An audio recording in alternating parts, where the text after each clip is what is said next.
Hi everyone, it's Margaret here with 60 and Me. Thank you so much for joining us. If you're new to the channel, thank you so much for being here. 60 and Me is a community of women over 60. We're a global community and our goal is to stay healthy and happy and purposeful into our 60s and 70s, 80s and older. And we talk about all kinds of topics related to aging, and I hope that you enjoy this particular one, which is on a kind of a fundamental one about habits and about good health and well-being. All of us want to live a happy and healthy life. When we talk about longevity, people always say, I'd love to live to be 100, but I want to be healthy. I want to be strong and not dependent on anyone. So as we get into our 60s and 70s, this is the time to start making some shifts and some changes. And of course, it all starts with your mental attitude, with the way that you perceive the way that you've made decisions over your life that have brought you to where you are today. Now, we all have gotten into habits that have become, some of them in many cases, very well established, and we have certainly come up with lots of excuses in our minds, dialogues, self-talk that prevent us from breaking those habits, those behaviors. And abandoning a bad habit is super hard. Once you've done it for 30, 40 years, it is going to be difficult. I had many, and I've talked about them quite often here on 60 and Me, but exercise for me has always been a challenge. And I walk a lot, I do keep active, so I'm thankful for that. But I don't like gyms, I don't like going to the gym, I don't like doing formal exercise. Maybe yoga, I've done some Pilates, but yeah, for me, that's my thing. And it's one of my habits of not exercising that I would like to make a change to. A lot of people say things, for example, like, it's too late now. I'm just, I've been doing this for now 30, 40, 50 years. I'm not going to change, right? But considering the damage that can come from bad habits is probably worth taking a look. And doctors and researchers now are saying that this idea that once you've done something for a period of time, you can't break it, is actually really not true. A very common one is smoking. People say, well, I've smoked now for 20, 30 years. I'm not going to stop tomorrow. I don't even really want to stop. But, you know that it's doing damage to your body, and stopping smoking is one that if you can do it in your 60s, it will make a difference. I know my mom, for example, she did actually have lung cancer, and she died from cancer because of smoking and also other bad habits. But that's another time, another place. But my dad, on the other hand, stopped smoking later in his life and had a very good life. So it does make a difference if you can stop the bad habits, stop the things that are harming your body. Another story.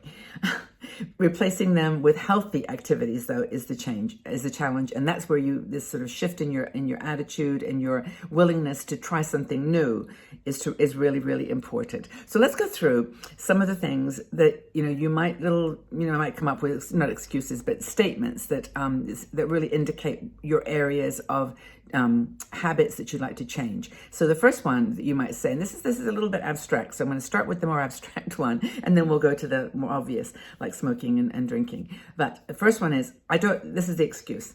Well, I don't make time for friends. I really don't have time to make time for friends. Now, this may be, at first appearance, be more of a happiness issue than a health issue. But, we know now from research, and this is the beauty of our technology today, that everything is there for us to view.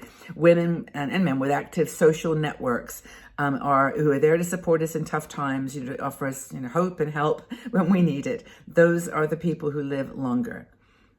People who encourage your success, who encourage your dreams, people that are there by your side. Having good friends really makes a difference. Now, I'm not saying that you need to go out tomorrow and make a dozen friends. You need just one or two good friends. That's all you need. But that statement of, I don't make time for friends is a habit that you can break, because you can, if you choose to do that.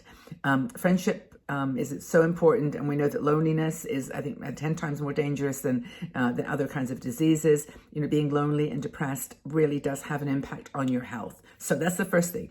We've got lots and lots of articles here on 60 and Me website and videos on making new friends, how to change the context of your thinking about friendship and loneliness, that search for yourself that really is at the heart of so much loneliness and depression.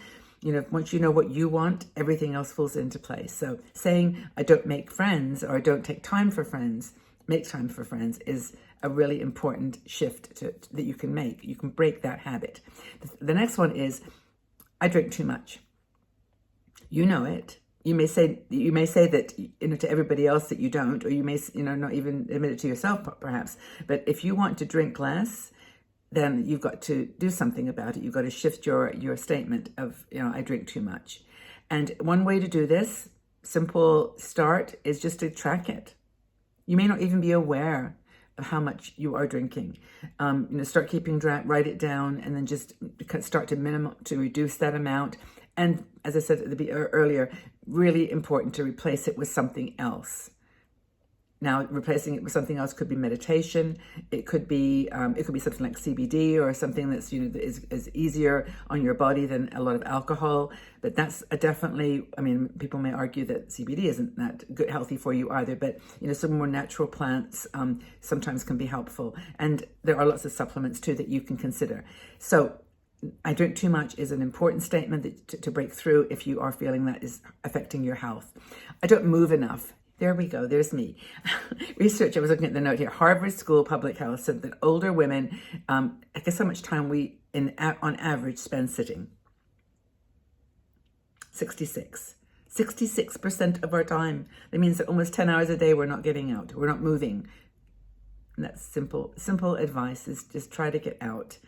I know it's just a matter of getting off the chair and even just walking around your room if you don't want to go outside, but go out into the world, go out into nature, go out and just get some physical exercise. As I've always said, I said earlier, I don't like gyms. I don't like taking, cardio lessons, but I do like to move. So just get up every couple of hours, every hour, go walk for half an hour, or do that 5-minute thing, where you do something for 5 minutes and then 6 minutes and 7. And by the end of the month, you're walking 30 minutes. It's just a matter of not, pushing yourself in a direction that you're setting yourself up to fail. Just do something that's doable. Also, the 60andMe, I don't know whether you know this, but we have yoga program now that is free on our YouTube channel. So you just have to go to the YouTube/60andMe and check on, yoga videos. There's gentle yoga, which is chair yoga. And then there's yoga flows. Those are all free. Great teacher. You can do it once a day, twice a week, whatever it works for you. But there are lots of excuses. But for this one, you've got some options. I'm eating too much food. That's a good one. Or I can't lose weight. Maybe that's a better way of putting it. I just can't lose weight. And the secret there, of course, we've talked about this many times, but just to review, because Margaret, are you listening? Is, don't diet. Just don't diet. Don't call it a diet. Just accumulate or just accept a healthy attitude to food. Your body is naturally set to heal. It knows what to do.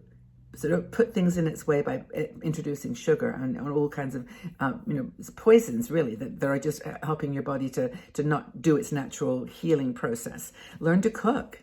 Make healthy eating and healthy living a way of life.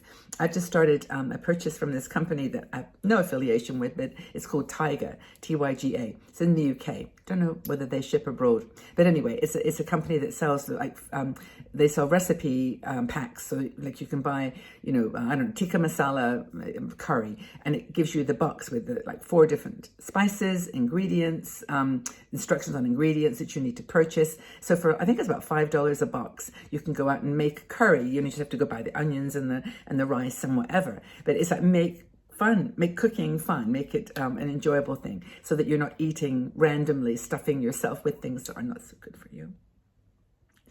I'm talking to myself. I'm stressed all the time. That's another one too. I'm stressed. Life is just stressful. Tell me that it's not stressful. I totally get this. We've just lived through a pandemic. We've gone through some very, very challenging times politically. As I'm recording this, we certainly are still in that place. And it is hard to not be stressed. How can you not? But, learning how to let things be, not give up, not say surrender, but find a place to put it in the context of the world and context of your life. Meditate is another one that I talked about. And a technique that I use too, which isn't helping actually much with the current situation in the world, because I don't know what the worst is that could happen, because it could be pretty bad. But I'm just saying, what's the worst that can be right now? And let's just deal with that. And there's some other statements that, like I never get a good night's sleep. I know I can't sleep well after 60. I just can't stop smoking. I have a really strong sweet tooth. These are like phrases that represent behaviors that you have gotten into. You're not justifying, but you're explaining why you're gaining too much weight. I just have a sweet tooth. Or it runs in the family. There's lots of things we say, but you can change that. You can change it. You can change the way that you live your life, the way that you eat, the way that you drink, the way that you move. And it just depends how much you really want it. And so I'm doing my best. I'm sure many of you are too. But which of these habits would you like to work on? Let's share. And please feel free to leave your comments in the section below. Help each other out too. If you feel someone's struggling a little bit, leave her a heart, leave a like, and let's let each other know that we're here to support one another. Okay, everybody, well, have a super day. Take really good care. Stay well and healthy and sane and safe. And we'll see you again really soon. Bye-bye for now.